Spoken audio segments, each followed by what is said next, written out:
Welcome,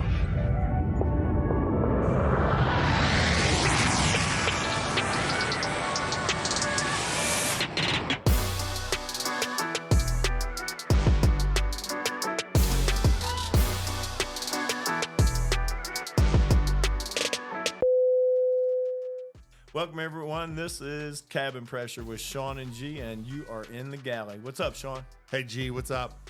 Not much, man. Hey, where'd you fly today? Today I flew to Fort Myers. Silver Sneakers. Silver Sneaker Express. Hey, dude, I love old people. Old people are cool, man. Old people want to tell you anything and everything that's on their mind, and they want to give you a story after story, whether you want to hear it or not. They do, but my favorite thing about old people? What's that? No filter. No filter. They have none, man. I mean, when they come on board, they'll sit there. They're the funniest thing. They're old person will pass gas and say, "Oh, I farted." Yeah. I mean, well, they don't always admit it on the plane, that's for sure. But they're going to do whatever they want to do. But they have no filter, man. Yeah, there's no filter on this stuff. I do love old people, but hey, we've been doing this job a long time, folks. I've been doing this job for 34 years. Okay, I started 38 last month. 38 years in the industry. We are two flight attendants, and we are going to be here to tell you some stories about our lives in the industry of being a flight attendant. Yeah, how long have we been friends, though? I mean, it's been like a little over 30 years, right? Yeah, we've been friends for over 30 years. That's about as far as I can remember. You know what I remember is that we didn't like each other when we first no. Let's just say we definitely weren't destined to be friends in the beginning. It was two very what's it called? A personalities. You're being really nice, right? Yeah, I'm being really nice. You stuck two bulls in a ring. Yeah, and you expected them to get along. Well, ladies and gentlemen, he was the asshole, and I was just coming in the new guy. Oh. but no, Shawn, when he came in, Shawn had an attitude. Yeah, just a little one though. Hey, I was coming in. I was right from the military, and here I got into this job by accident, and it was. You come in with this military attitude. I'm gonna take charge, right? That's a little understatement of what it was. Oh yeah. No, that is an understatement. But you know something? We'll have that story another time. It actually it is really funny how we started off our friendship. But yeah, we've been friends over 30 years, and in our job, we've gone through so many different things, and we talked about this all the time, is what we talk about in the galley, right? Yeah. And what goes on airplanes, crazy things that go on airplanes that people, they really don't know about. You see some of the things like that's on the news, but I mean, there's so many things that go on the plane every day. And the funny thing is that most people on the plane don't even realize that these things are happening, because if you're not in the area of these situations, you're not aware. Right. And in today's world, right, everybody's on the plane, they get on, they put on their headphones, they tune everybody out, leave me alone, give me my Coke, and I'm good type of thing. Right, right. But yeah, what we're going to be doing is telling you some good stories and about the experience of being a flight attendant. Yeah, but first you got to go back, right? You got to go back. How do we get into this profession? Because truthfully, when I was young, I knew nothing about the aviation industry. Nothing. No, I didn't know about flight attendants. You knew pilots because we looked up. We were in our backyard, look up, and there was planes flying over. That's about it. Other than a crop duster, that's about all I knew about aviation industry. How about you? Yeah, no. I was that young kid. I was enamored with aviation. I built every model plane known to man at the time, and I was thought, I'm going to grow up and be a pilot. I want to be a pilot, and that's all I had in my mind as a little kid. Now that's great, Shawn. I made paper airplanes. That's good. Yeah, but as far as the commercial airline industry, nothing. I knew nothing, nor did I pay attention to it. I really wasn't aware of it. I didn't even fly on my first plane until I think I was maybe in junior high was my first time I flew on a plane. Yeah. How about you, Gary? I go back and I think a lot when I was young, and our first transportation. It was not an airplane, man. It was a brown station wagon. Right. We had 5 kids. 3 of us were facing backwards, honking our arms down for semi guys that honked their horns. That's about as much transportation that we had. Right. We went to Florida. It was a long trip because we were back there the whole time. Planes did not exist in my world when I was young. Nor did it exist in my world. I mean, I come from moderate means. So how does 2 guys that have been doing this so long end up in the airline industry? Now, we're gonna have to go back. We're gonna have to go back in life just to look at this, because I know a little bit with Shawn from knowing him so many years. So you got a guy that he was a military brat. He was Army, Air Force. Yeah, basically both services, right? Yeah, graduated college. A brat in the Army. I enlisted in the Air Force. Got into college. All that stuff. Yeah, it was. What'd you major in college? I was in political science and physical education, believe it or not. So poli-sci and physical education. Physical education. So you get your degree, you go to the service. Did you go to service afterwards? No, before. Afterwards. Yeah, I went to the service. No, here's the story. The story is I enlisted first. Okay. Went to college because I enlisted because I couldn't pay for college, and then I got an ROTC scholarship, and then went to college. All right, so ROT scholarships, go through the military, college, and you come out, you're ready to take on the world, and you become a flight attendant. Yeah, well, it kind of like that. What happened was, young 19-year-old Shawn was partying and doing the normal things of a 19-year-old, right? Yeah. And I hook up with this gal, and me and her start dating for a long time, and the entire time I know her, for like 5 years we dated, she wanted to be a flight attendant. So I kept telling her, just apply. I said, I don't know anything about it, but if you don't know anything, they're going to tell you what you need once you apply. So if you have any deficiencies or anything like that, they're going to tell you. And so she finally applied. And this is after I've gone to college and all that stuff. And I was trying to figure out what I was going to do in my life. And she became a flight attendant. So she takes off and flies away. And we, that's good. Shawn's left away in the middle of Nebraska, trying to figure out what to do. Send your girlfriend away on the plane, right? And so, about 6 months, something like that later, she comes. This is way before what we have today in technology. No cell phones, nothing of that. She calls my mom to get a hold of me, and then she says, "Hey, I became a flight attendant. I'm moving to Denver. Why don't you move there with me?" I go and I do it. And long story short, here is I'm at work one day in Denver, and I open the paper and I see this giant ad. So I'm sitting at work and I see this ad about, wow, this airline needs flight attendants. Yeah. And it's a major carrier, right? Yeah, major carrier. Yeah. And it's the same carrier she got on. So I'm like, bing, whoa, you know what? This would be cool. We could fly around the world, be together, all that stuff. Let's do this together. So I go home and tell her all about it. I'm like, hey, come on, let's do it. We can do this. And she looks at me, and you know what she says? Bye. No. She says no. I'm not good with that. And I'm like, why? She's like, I got an idea why. Yeah. The idea is me, young, Shawn, running around. I was built. I was fit.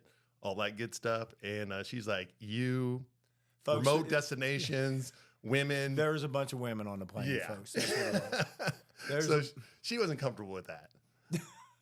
Now, I can see that definitely. With you, I definitely can see that. Right. So anyways, the long story was I convinced her that I should go and be a flight attendant. And so I went to training. And we went through our training. Our training was 6 weeks long, and in the middle of like 2 weeks in, they make you do all this evacuations, and it's our big day, like to prove ourselves of what we learned and all that stuff. And right in that morning, I get a phone call at the hotel before I'm taking off to go do this big test, and she breaks up with me. There's a sad stories right there. And I want to tell you, I wasn't upset. Well, I was in a class. I mean, you're in a 100 class with women. 100 women, right? Oh yeah, you're all broken up about it, right? Yeah, I was crushed. Yeah, I could see you just completely crushed at that point. Right. You started screaming freedom, Right, didn't you? right. So so that's how I became a flight attendant. Let's talk about your story, Gary. Mine's a little different. Than yours, A brother. little different. Oh my How God. did that happen? How did Gary get to be a flight attendant? All right. I was a young gun back then. I was only 20. I had headed down to Florida. I was working. Well, I came out of college, got bored with it. Went down to Florida, started working construction, was working at a few restaurants, waiting tables. And a couple friends of mine convinced me to go to this interview.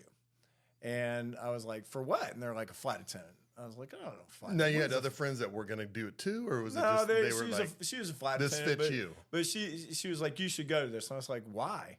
And she goes, you'd love this. And she's like, there's going to be tons of girls there. And I was like, I'm going to go. I know you were going to go. I mean, you know me. I was Yeah. going. Yeah. So it was really funny. I had no idea. I had no idea with the industry. So I grabbed a suit, took a resume, and I showed up in Tampa. And let me tell you, folks, it was crazy back then. That's what they call a cattle call.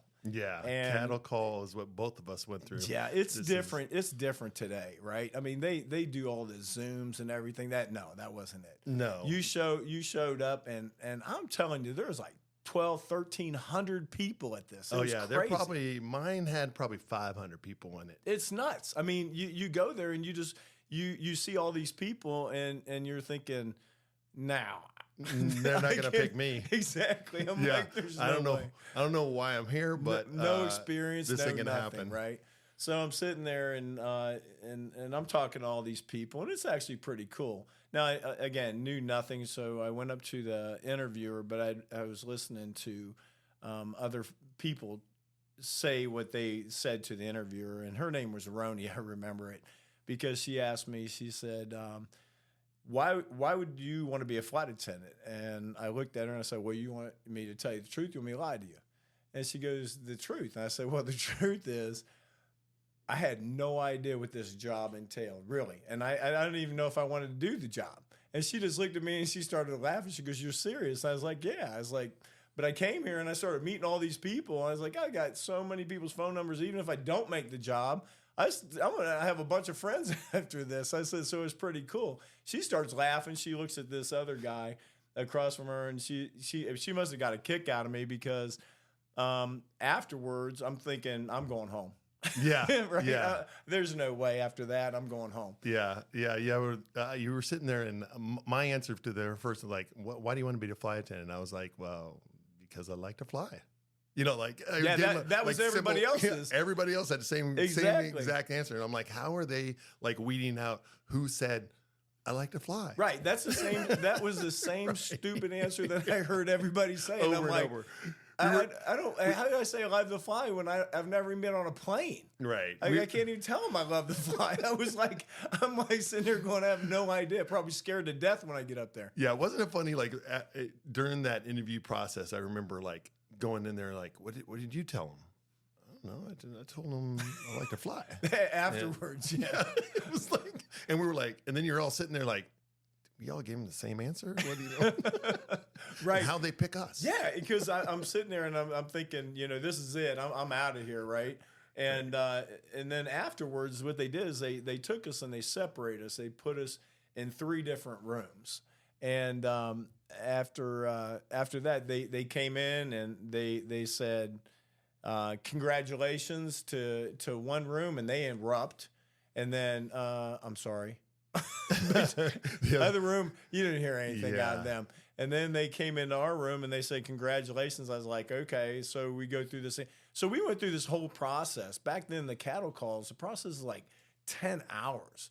It was ridiculous. I mean, how long it is. And at the end of this whole process, they hired like 13 of us. Yeah. Yeah. 13 or 14. So here's the difference. And here's the funny thing, right? One of the dudes that was in my hiring class, yeah. still here today. Wow. Still flew with him. Still, he's still flying today. I don't think I know anybody from my hiring class, but I definitely know some people from my class. Oh yeah. And the dude was, and here's the funny thing, right? Now we'll get back to that too, but this dude was my roommate in training. Oh wow. That's how crazy. I mean, that's how crazy it was. Yeah, destiny. Right? Oh yeah. So that's a shout out to Jim. You know who you are. Yeah. Yeah, but he's my roommate. He's super cool, man. Yeah, it's funny how like you're going to hear a lot of different processes from different flight attendants and how they became a flight attendant and the steps that we went through to get there. Because my steps varied just a little bit of Gary's. They like I knew I had a heads up, and Gary will totally relate to this because he knows that normally when I get into things, I come very prepared for what I'm getting ready to do. And I already had some notes like in my situation. So I went to that first question. They put me in the said room, and there was like maybe 10 of us, or they were sitting in the hallway, and we're waiting like, oh, yeah, they told us to wait here, but what are we doing? Next thing I know, my process was I went from that first interviewer to the person that was the vice president of the flight attendants of the company. And she's sitting in front of me and she's like, hey, tell me a little bit more about being a flight attendant and all that stuff. And she's like, hey, do you have any questions for me? And I reach in my suit pocket and I pull out this whole list of questions that I had already pre-done, like I had, hey, I had already researched the company, figured out what he hasn't changed today. No. So I had, I said, I'm not going to ask you all these questions, but I'm going to ask you the two most important. And so that's how I started. And she offered me the job and said, hey, when can you start? And I said, today. That's a crazy thing, right? I mean, when you think about it and you talk about how did people get into this profession, we've got so many folks. If you don't know about aviation, we have so many different people from all walks of life, right? Yeah, right, and professionals. We have nurses, we have lawyers, we have police officers, former military, firefighters. Yeah. I mean, if we go through a list of friends of all the people that we've known over the years, and that could be thousands of people, there is no one template to be a flight attendant. No, right? No, so, not at all. I mean, they want everyone. They want everyone and anyone that has a personality, is very well versed with people. Yeah, all you have to do. I mean, if you truly like people, if you like being around people, I mean, really, it is an excellent job, an excellent career. Because you're going to meet new people every day, and every day you go to work, you're going to meet somebody new. Yeah, I'm always amazed though. Every time that I get on a plane, everybody has a story, right? We all have stories. Oh yeah, there's so many stories. I mean, every day we go to work, we're going to hear a story about something, and, right. or something something that's going to relate to how they got on that plane. Yeah, how they got the job. I mean, because the first thing, believe it or not, some of the first things that we say is, "What'd you do before this job?" Right? I mean, that's one of the first questions. Yeah, that's one of our jump seat questions to our fellow employees. So we'll be sitting on the jump seat to break the ice. Is so what'd you do before this? Yeah, and then you get that look like, what are you looking at? Right? Or some people look at you and they're like, I ain't gonna tell you. Yeah. That's they're gonna ignore you, type of thing. Yeah, and that's always a comfortable situations, folks. When we're sitting on the jump seat and trying to break the ice, and they're just not wanting to talk to you. Oh yeah, they get that stone look in their face. Yeah, right? we have a lot of back to the point, a lot of different personalities here. Yeah, but that's a great thing about this job is that you do. But I think that goes back to having people, so many different walks of life come into this job. Right? We have young people, we have middle age, we have older people, we have retired people. It's incredible, really. Yeah, there's no limitations to this job as far as age, sex, gender, whatever anybody can be a flight attendant. It's it. You just need to want to do it. So, the one thing that I love about like what we're doing right now is a lot of this conversation that we're talking about, it occurs in the galley. So through this, if you guys like what you're hearing, trust me, stay tuned because in this galley, we talk about everything. When I mean everything, everything underneath the sun. There's nothing really off limits. We're going to not try to make it so political. Never. No, we're going to stay away from lean that. into the religion or anything like that. But outside of that, it's game on. Yeah, exactly. Because we have so much fun talking about everything in the galley. Right. So what we're doing is we're bringing the galley to your house.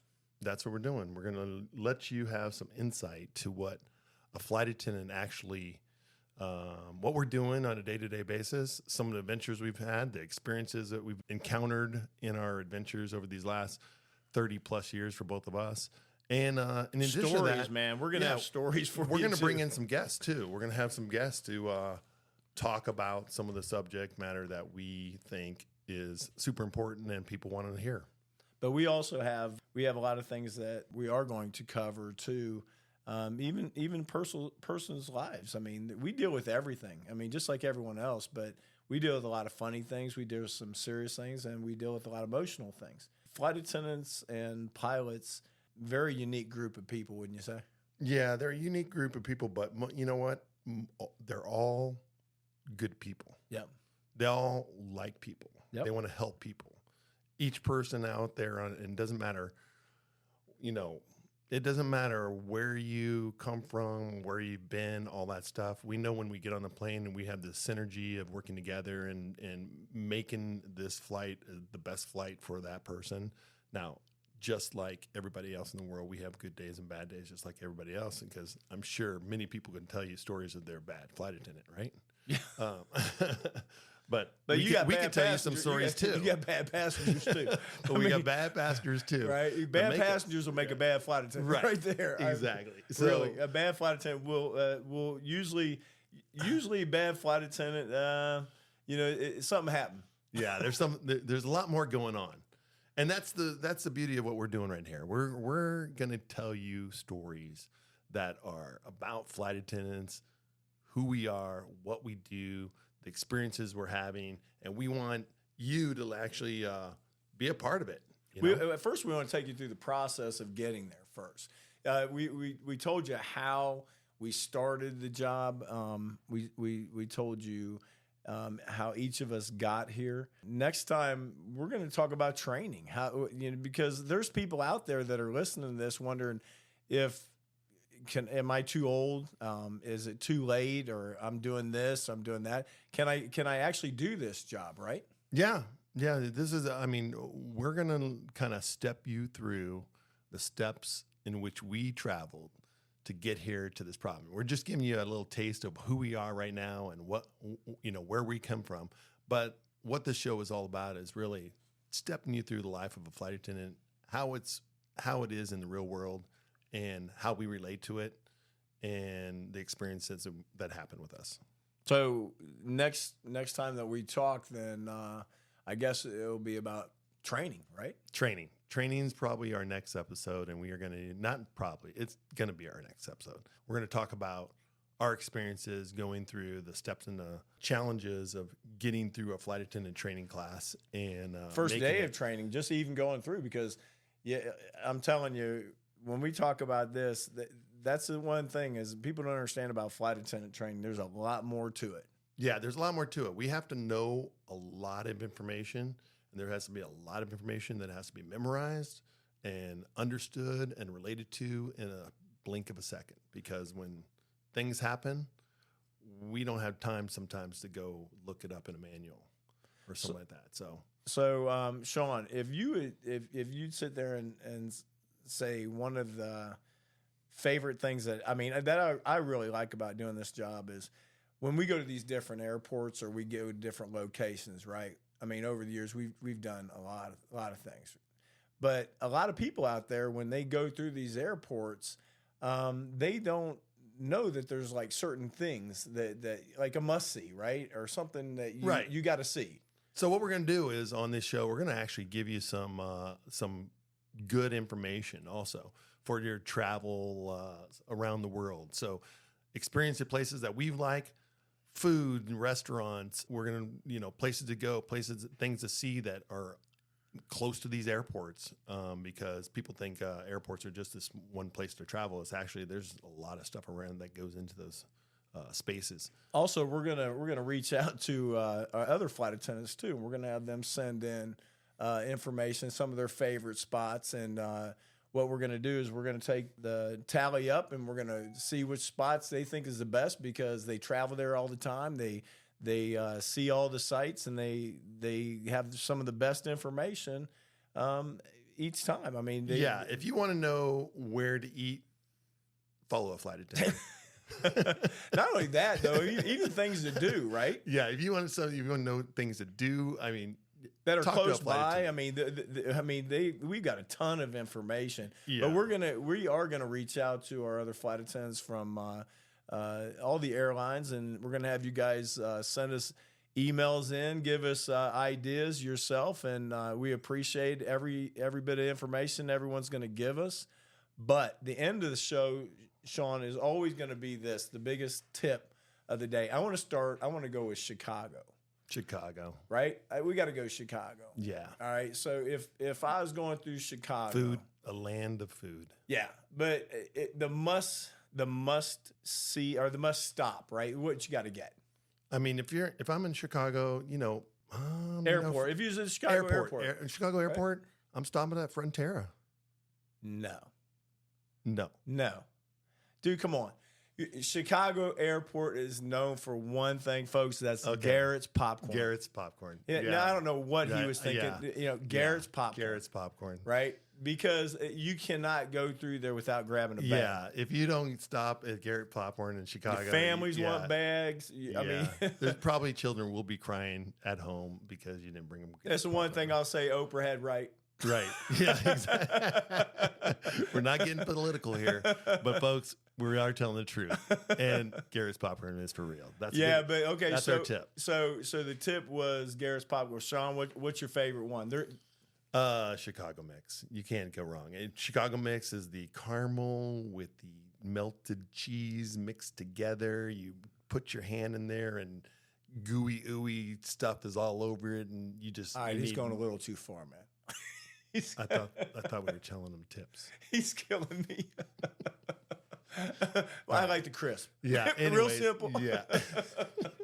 I like the crisp. If you want more description or anything like that, just email me. But you're killing me. Yeah.